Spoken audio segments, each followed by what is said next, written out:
नमस्ते साथियों, मैं हूं उदयपुर से एडवोकेट मुकेश कुमार गोपाल।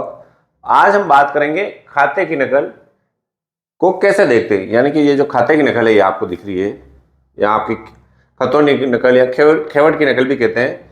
इसको कैसे पढ़ते हैं, इस पर क्या लिखा है, इस पर क्या क्या सूचनाएं होती है, इस बारे में हम जानकारी लेंगे। ये जानकारी क्यों जरूरी है कि कभी भी आपको कोई जमीन आपके नाम पे है, या आप जमीन खरीदो या जमीन बेचो, तो आपको इस खतौनी से पता चलना चाहिए कि वास्तव में इस खतौनी पर दी गई सूचना के अनुसार ये जमीन कहाँ पे है, किस व्यक्ति के नाम पे है, कितनी जमीन है, यानी कि जो हेक्टर में बता रखी है उसको कैसे आप वर्ग फीट में बदलेंगे, ये भी अपन इस वीडियो में समझेंगे।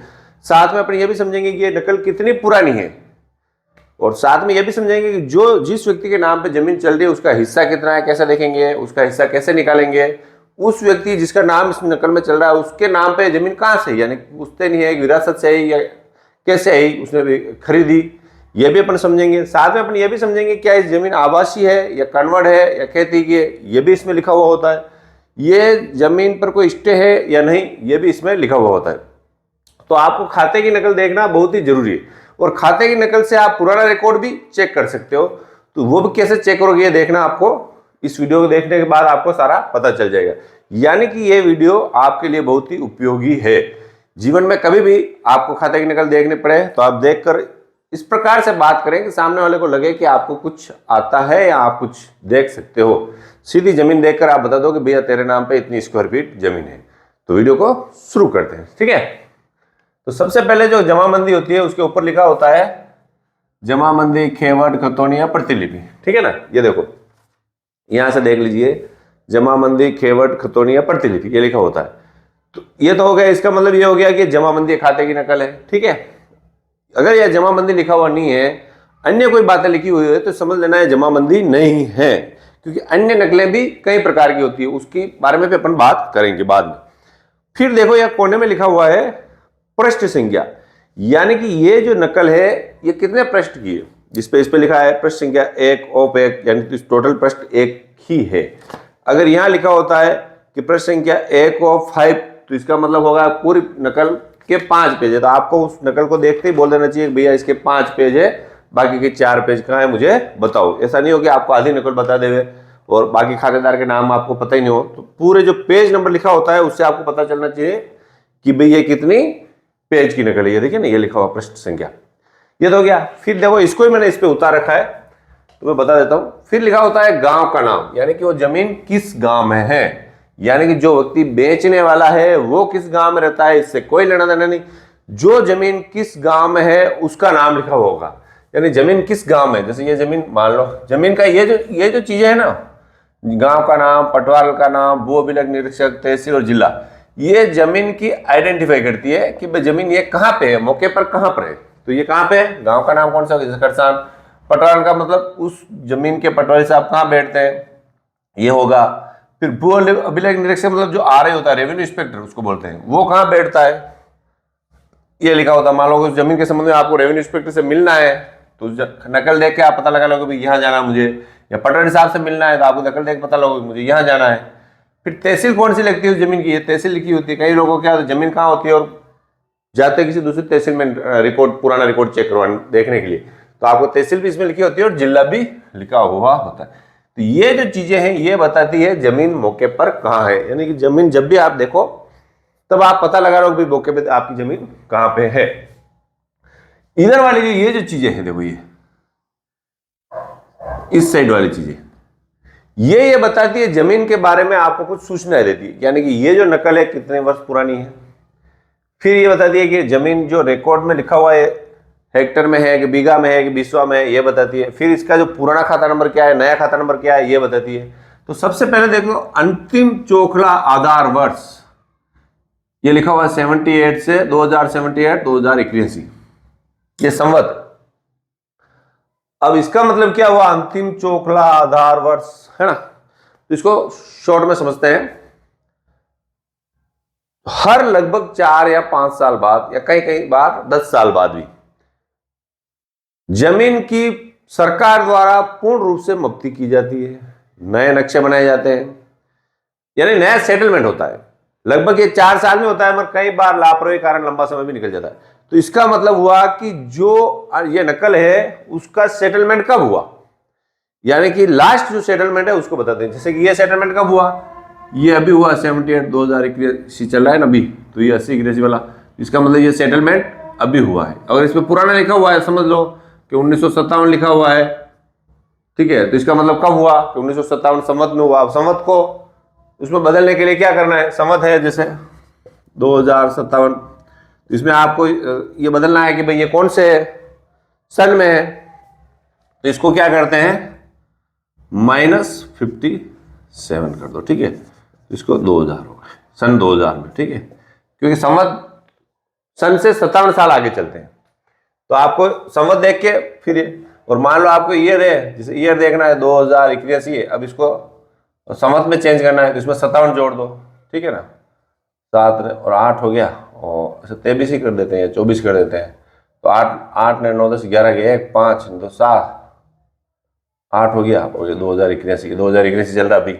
यानी कि अगर आपको सन में संवत चेंज जोड़ना तो 57 जोड़ दो, इसमें माइनस कर दो, यानी कि एक ट्रिक है, मगर इसको आपको क्या करना है, इससे इसलिए बता रहा हूं कि संवत लिखे होते हैं या सन नहीं लिखा होता, तो देख लेंगे कौन से, अगर संवत है तो -57 कर दे, -57 करते आपको पता चलेगा कौन से ईयर में इसमें सेटलमेंट हुआ था। फिर भूमिधार का क्या नाम, राज्य सरकार, हर बार राज्य सरकार देता है।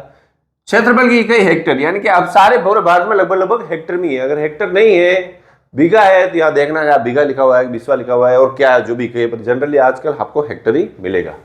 फिर खाता संख्या, नया मतलब 93, नया कौन सा कि सेटलमेंट हुआ उसके बाद ये नया कौन सा नंबर पड़ा, पुराना कौन सा, इस सेटलमेंट से जो पुराना नंबर था, खाता नंबर कौन सा था, ये 28, यानी सेटलमेंट से पुरानी आपकी नकल लेनी है तो खाता संख्या आपको 28 पर जाना पड़ेगा। वो नकल बताएंगे आपको प्रतिलिपि तहसील में, तो वो पुराने खाता नंबर से ढूंढ देंगे।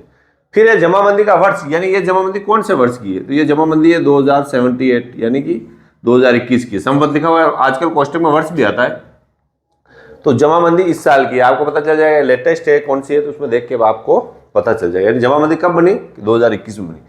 फिर जो महत्वपूर्ण आता है काश्तकार का नाम। काश्तकार का नाम का मतलब हो गया कि जो जमीन के आराजी नंबर दिए गए हैं, जैसे मान लो ये जमीन है, ठीक है, तो इस जमीन में किस किस व्यक्ति का हिस्सा है, ये बात आपको महत्वपूर्ण रूप से ध्यान होनी चाहिए। यानी कि काश्त जो, अगर मान लो ये जिस आराजी नंबर है, काश्तकार का नाम है मोहन पिता हीरा, यानी मोहन पिता हीरा का इसमें 1/4 हिस्सा है। दूसरा कोई भी नाम ले लिया, जैसे नाम ले लिया गहरी लाल पिता हीरा, ठीक है, तो इसका कितना 3/4 हिस्सा है। और भी नाम हो सकते हैं, मैंने 2 ही लिए, 10 नाम हो सकते हैं, 15 नाम हो सकता है, या एक नाम ही हो सकता है। अगर एक नाम ही है तो आप समझ लो कि संपूर्ण जमीन उसी की है, और नाम जुड़े हुए तो इसका मतलब है फिर हिस्से। फिर उस व्यक्ति से आप पूरी जमीन ले रहे हो तो उस जमीन का वो मालिक नहीं। कभी कभी क्या होता है कि जमीन कई सारी है, जो खसरा संख्या है ना, कई सारे होते हैं इसमें, ये मैंने से एक ही बताया, इसमें 1 2 3 4 और 350 है, 351 52 55 57 कई सारे खसरे होते हैं। तो जो खासकार है वो क्या, खसरों का बंटवारा कर लेते हैं आपस में, कि मेरे ये खसरा, तेरे खसरा, तेरे खसरा, मगर वास्तव में वो बंटवारा हो गया, पर रिकॉर्ड में उसका बंटवारा नहीं हुआ, तो उनका रिकॉर्ड में बंटवारा करना जरूरी है। यानी कि रिकॉर्ड में बंटवारा कैसे करते हैं, इस पर मैंने अलग से वीडियो बना रखा है। और आपको ये देखना है कि जिन खसरा नंबर है उसमें जिस काश्तकार का नाम लिखा उसमें उतना ही हिस्सा है। वो कहता है मेरा पूरा हिस्सा है, मेरा पूरा खेत है, और मेरे भाई का दूसरा खेत है, तो ये गलत है, क्योंकि सबका नाम लिखा हुआ है खाते में, तो इसका मतलब उसका हिस्सा। कभी भी उसका भाई ऑब्जेक्शन कर सकता है, तो आपको बंटवारा करके ही जमीन खरीदनी चाहिए। तो इसमें जैसे इसका मोहन पिता हीरा का कितना हिस्सा है, 1/4 हिस्सा है। अब क्षेत्रफल कितनी जमीन, 0.42 हेक्टेयर जमीन है, ये हेक्टेयर यहाँ लिखा हुआ। अब आपको कैसे पता चलेगा कि यार 0.42 हेक्टेयर जमीन है, इसका मतलब मोहन के नाम पे कितनी जमीन है, ये भी तो देखना जरूरी नहीं। ये वीडियो के अंत में मैं समझाता हूँ, क्योंकि उसको बोर्ड को मिटाना पड़ेगा। फिर देख लेते हैं कि इसमें और जो महत्वपूर्ण बात देखते हैं, जमीन की किस्म कौन सी है, किस्म है पड़त। पड़त मतलब खेती नहीं होती है, खेती की होती है खेती, कुआ है तो कुआ लिखा, जो भी होगा वो यहाँ पे लिखा हुआ आ जाएगा। फिर यहाँ पे कुछ विशेष बातें आती है, नामांतरण संख्या, दिनांक, या कुछ अगर कोई स्टे होगा तो यहाँ स्टे लिखा हुआ आ जाएगा कि जमीन पर फलाना न्यायालय से स्थगन है, या जमीन कन्वर्ट हो गई है तो जमीन लिखा होगा आबादी में परिवर्तन, नामांतरण संख्या इतने से। या फिर ये जमीन इसके नाम मोहन और गहरीलाल के नाम पे कैसे आई, कि नामांतरण संख्या 66 के थ्रू ये इसके नाम पे आई। कब आई, 28/7/2023 को। कैसे आई? विरासत से। विरासत का मतलब इसके पिताजी या माता के नाम से इसके नाम पे आई है। तो ये देखना भी जरूरी क्यों कि इससे पुरानी नकल देख कर आप पता चल सकते हो कि वास्तव में कभी नकल में गड़बड़ हो जाती है ना, पुरानी जमीन ज्यादा है, जमीन कम है, तो आप नामांतरण से पहले वाली नकल देख लें, नामांतरण की नकल भी निकाल लें। आप किसी व्यक्ति का नाम छूट गया है तो वो भी नामांतरण से देख लेंगे कि नामांतरण में उसने जो पटवारी ने भरा है, ये ग्राम पंचायत ने जो आवेदन स्वीकार किया उसमें किसके नाम थे और किसका छूट गया, ये नामांतरण इससे लिखा होता है। या कोई स्टे है तो भी स्टे का पता भी इससे चल जाएगा। फिर इसमें एक बात महत्वपूर्ण है कि जिस व्यक्ति के नाम पे जमीन है उसकी जाति लिखी होती है। जाति इसलिए कि मान लो एससी का है, एसटी का है ना, आप खरीद रहे हो, फिर बाद में आपको पता चला कि साहब मुझे तो पता ही नहीं, उसने सौ नहीं बोला, तो जाति आप पहले से इसमें देखकर पता कर ले। फिर जो जमीन खरीद रहा है उसका निवास स्थान, जमीन कहाँ पे है वो बात अलग है, और जमीन जिसके नाम पे है उसका निवास स्थान, यानी कि मोहन है उसको कहाँ का रहने वाला है? उदयपुर का। और जमीन कहाँ है? खरसान किसी गाँव में है। इसका मतलब ये हो गया कि ये उस व्यक्ति के निवास स्थान को भी बता दिया। पूरा एड्रेस नहीं आता है, सिर्फ उदयपुर ही आता है, पूरा एड्रेस गली मोहल्ला जमाबंदी में लिखा हुआ नहीं आता है, और जाति लिखी हुई आती है। यानी कि इससे आपको ये तो समझ में आ गया कि जमाबंदी देखने के बाद आपको कैसे किस प्रकार से पता लगाना है। फिर देखो, ये तो मैंने एक आराजी बताई, अगर 5 आराजी होगी तो इसमें कुल आ जाएगा कि कुल कितनी आराजी है, एक दिया है, कुल 10 आराजी है, 10 तो या 10 लिखा हुआ जाएगा। फिर कुल क्षेत्रफल कितना है उतना कुल क्षेत्रफल आ जाएगा। अब कुल क्षेत्रफल जो है उसी में इसका 1/4 भाग है ना, और इसमें एक आराजी मैंने इसलिए समझाने के लिए लिखी है ताकि आपको समझ में जल्दी से आ जाए। अब अपन बात करते हैं कि इसका जो मोहन का हिस्सा है 1/4 है और 0.422 हेक्टेयर जमीन है, तो मोहन के नाम पे कितनी स्क्वायर फीट जमीन है ना, ये भी अपन समझ लेते हैं। हाँ, एक जमाबंदी की नकल में एक अंत में एक चीज और लिखी होती है जो भी मैं आपको बता देता हूं। अंत में क्या लिखा होता है ये देखिए, ये कि भाई ये जमाबंदी आवेदक किसने निकाली, तो बेरूलाल कोई व्यक्ति है उसने ये नकल निकलवाई है। प्रतिलिपि संख्या आ गया, कौन से दिनांक को निकलेगी? 9 अक्टूबर 2023 को निकलवाई थी, 11:26 पर निकलवाई थी। ये भी आपको पता होना चाहिए जमाबंदी कितनी पुरानी है, ठीक है।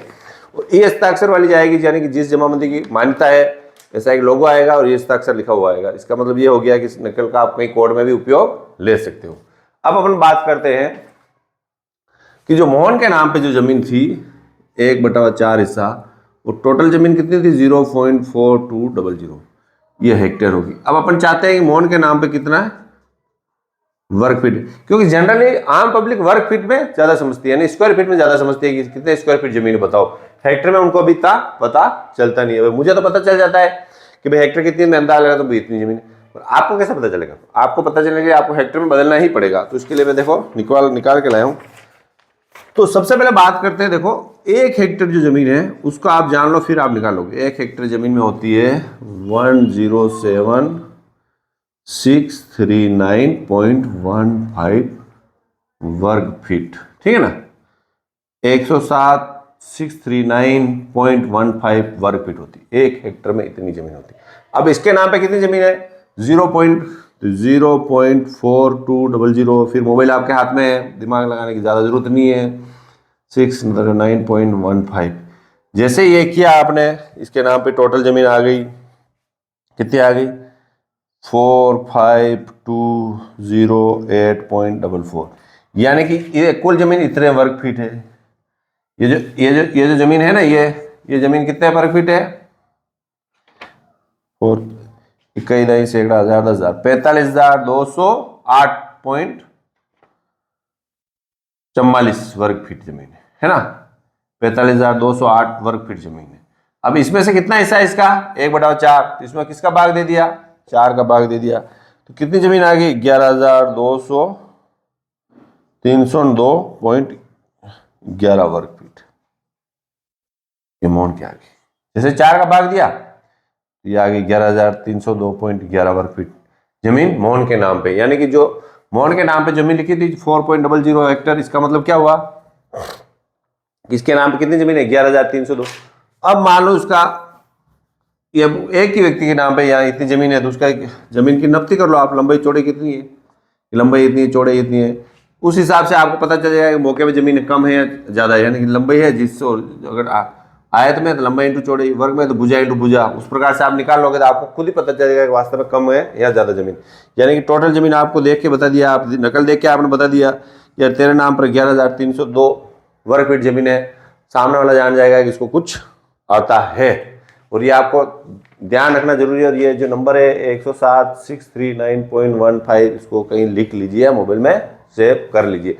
तो जमीन संबंधी कई प्रकार के विवाद है, जमीन की नफ्ती कैसे करनी है, जमीन का कोई मसला चल रहा है, कोई रास्ते का विवाद है, तो रेवेन्यू जो कोर्ट में मुकदमे चलते हैं उस पर मैंने कई सारे वीडियो बना रखे हैं। आपके भी कोई समस्या है तो मुझे आप जो दिए गए नंबर है 8619876831, उस पर कॉल करके मुझसे बात कर सकते थे। अच्छा, मुझसे बात करने का जो तरीका है वो तरीका क्या है, आपके पास यानी जहां आप रहते हो वहां के आपके पास कोई भी एक गौशाला है, कोई भी गौशाला जो आप रहते हो, उस गौशाला में 500 रुपए की रसीद कटानी और रसीद इस नंबर पर व्हाट्सएप करनी, फोन किस प्रकार से बात करनी आपके पास मैसेज आ जाएगा।